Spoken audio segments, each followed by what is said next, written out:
Tory Lanez has been accused yet again of stealing things. You guys will remember that Tory Lanez had that freestyle on Hot 97 where he was accused of stealing punchlines from New York City rapper Don Q and Philly rapper Cassidy.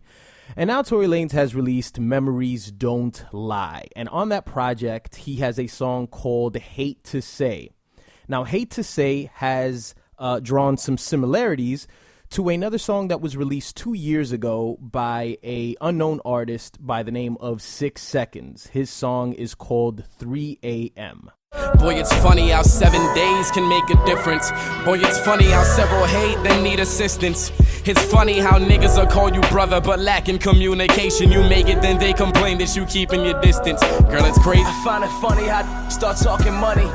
I'm living lovely, apartment far from the bungee. I remember us living not too far from the junkies, the flunkies that try to punk me on corners but never sung me, I swear. Immediately what stands out is the fact that Tory starts off his song with saying, "Ain't it funny?" or "It's funny," just as how 6 Seconds started his song. So what's pretty clear to me, at least, with that is that Tory drew some inspiration from that song. I don't know when it happened, during a studio session. Maybe Tory heard the song one time and he just went off of that first line and didn't listen to the rest of the record, which is fine. I mean, we are in the creative field here. We're discussing the creative field, so I don't know why people get all defensive about the idea of people drawing inspiration from others. Tory himself seems to have a problem with this topic himself as he responded to the claims. When you listen to niggas' songs, listen to what the fuck they rapping about and listen to what I'm rapping about, and then you be the decider of whether or not I bitch something, my nigga. I never bit nothing from nobody, my nigga, that I especially niggas that don't have no fucking name. Like, why am I, like, if I'm gonna bite from a nigga, if I'm gonna take something from a nigga, right?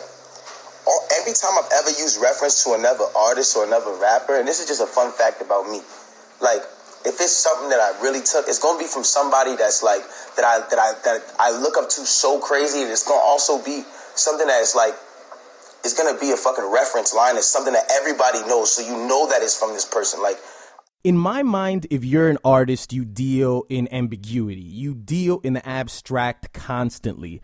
So it's really funny to me that now that he's accused of stealing this song, all of a sudden everything is about, no, listen, I have rules. And the rules that I have is that I only mention the inspiration out of people that have really inspired me or that I really look up to me, as if it's out of the realm of possibility that Tory Lanez, a very successful Canadian rapper, draws inspiration from a guy who has 100,000 fans or 200,000 fans. Is it out of the realm of possibility? Are we taking ourselves so seriously to the point where we can't even be influenced by people that just sound good to us no matter what? The fact that we start off with the same word, you know, that word sticks out like a sore thumb, and we're still going to act like it's totally an outlandish accusation that he would possibly steal this song. But wait, it gets worse, because since then, 2 other songs that have used this beat have now come out. And before I talk about those songs, I just want to say that now, note for note, the lyrics to both of these songs, to the 6 Seconds song and the Tory Lanez song, they're not very similar. I guess they have overlapping themes of lost friendships, lost relationships. Tory Lanez talks about an altercation that he was going to have with Travis Scott. He mentions burning bridges with Drake, and 6 Seconds talks about lost friendships, and he mentions people who are real to him but obviously obscure to us. Failed relationships or failed working friendships, that fell through with him. These other 2 records have no similarity in the subject matter.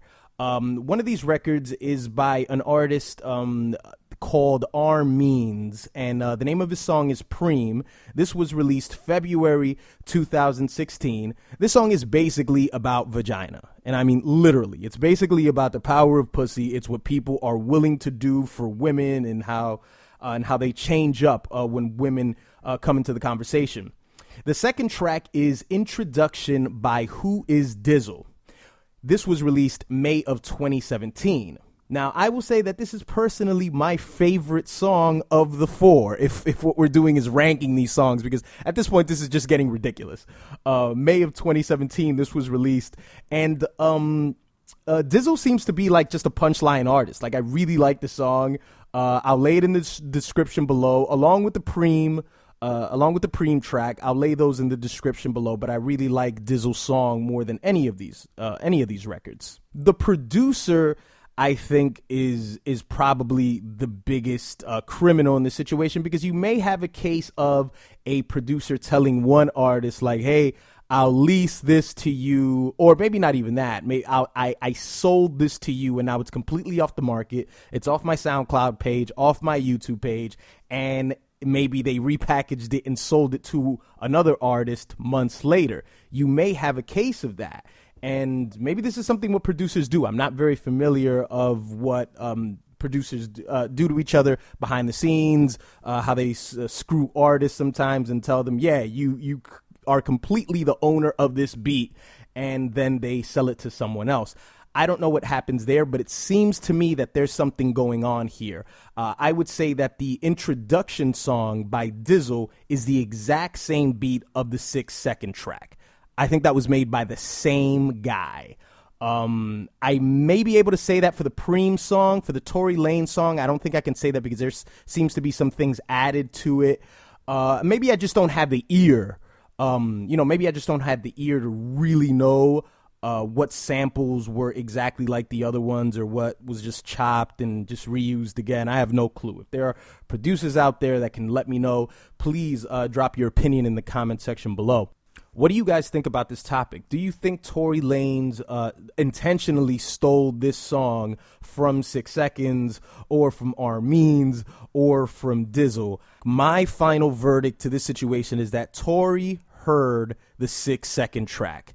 There is just no way that he can deny using the very same beat and then coming into it with the same approach, or having the same mindset of sort of mocking certain thoughts. Because I can write a song and go into it saying, I want to dismiss things that people think or things that people say. And the way I'm going to do that is say, it's funny how people say blah, blah, blah.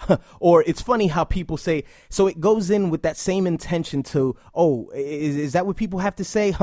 I'm going to sort of mock it and say that it's funny how people say this, and then state that. So he goes into it with the very same intention. So you cannot deny that. And I also do want to add that I think 6 Seconds he's not good. I don't think he sounds good over the record. I think he sounds overtly emotional. I think it's too much towards the end. It really teeters between him spazzing and him just getting way too out of pitch and just way too loud for the track, and just overall didn't make for a good listening experience. But what do you guys think about this? Please let me know in the comment section below, and I will see you guys next time.